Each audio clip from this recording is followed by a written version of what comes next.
Today's video is an introduction to the analog clock face.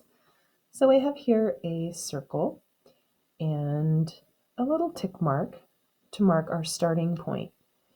Now, if I wanted to record the passage of time, I might start with a small increment, such as the minute. And I can start by placing one red bead here to represent 1 minute.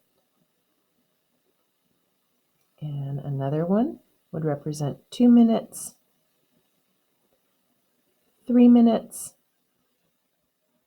4 minutes, and 5 minutes. Let's take these loose beads and replace them with our 5s. So this represents 5 minutes that have passed. 5 more minutes makes 10. 5 more minutes represents 15 minutes that have passed.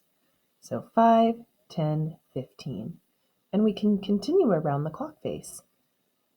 20 minutes, 25 minutes, 30, 35, 40,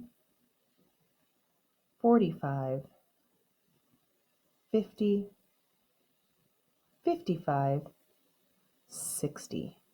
Now we've returned to our starting point. When 60 minutes have passed, we call that 1 hour. Okay. If we go around our clock face another time, 60 more minutes would be 2 hours, and so on.